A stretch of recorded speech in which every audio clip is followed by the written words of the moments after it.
3, 2.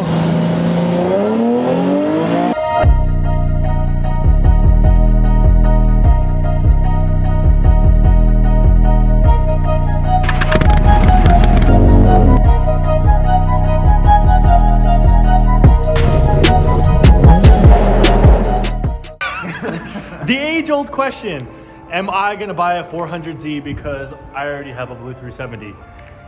They're actually pretty identical and you're about to see why.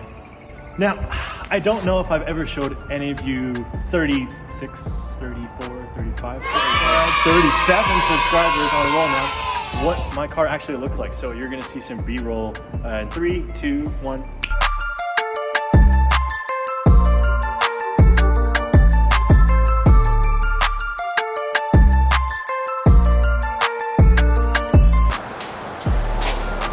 So, where do we start? I guess the most obvious thing would be the side view. And I'll probably put something up here, over there, somewhere on the screen that kind of shows you the overall proportion of the car and how identical they are.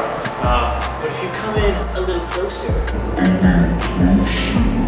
thing that always irked me about my own personal car, which I kind of was hoping they were going to fix on the 400, but they didn't, and that's okay, it's okay, is this. So on the GTR, you're able to wrap this A-pillar in black and just kind of have that, you know, almost Koenigsegg feel with the wraparound glass, even though it's not.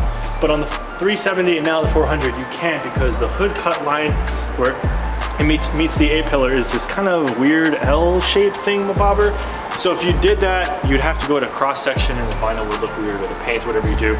So that kind of always bothered me, and that's also the same as the 400. The other thing that I always couldn't stand about my 370, but now for some reason it doesn't bother me, is this kink. So for some reason I always read this as such a harsh curve, right? And I was like, why in the hell would they do that? But the more I look at it, it does have volume and a little bit of a tension there, so it's fine, I'll deal with it. The door handles, yes. I do like that the door handles are a little bit different on the 400. Do I prefer mine? Yeah, because I'm biased, so what? The cabin. So the first thing that I noticed, and that many of my other buddies noticed, was the console. If there's one thing that I absolutely hate about this car, is there's one cup holder. And no, the cup holders on the doors don't count. Don't mind my sketch dollar bill in the face mask because COVID. Anyways, you can't put any drinks. And if you put a Starbucks cup, you can't fit a water bottle. It's like made for an infant's baby bottle.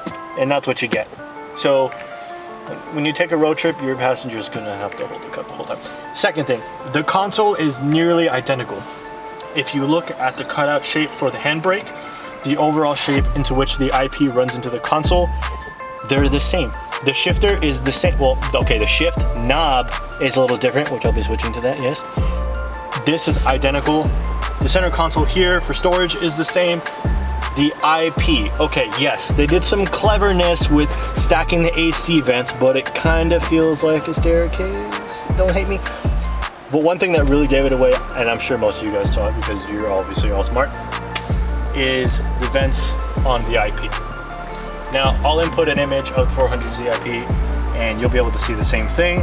If you look at the door panels, there's similar shape where the armrest goes, the overall volume of where the padding and soft material is, and I don't roast me on this, but I think the door handle area is the same too. But if you would take these lovely 10-year-old seats here on my passenger side, again, my car is dirty, it's cold, haven't been able to vacuum and clean, okay? So bear with me.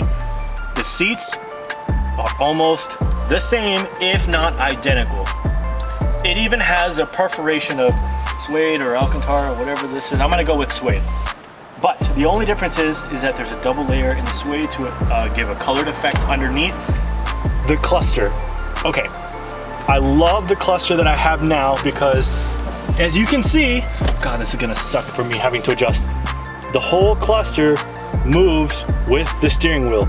Now, if that isn't the coolest damn thing you ever saw, then whatever.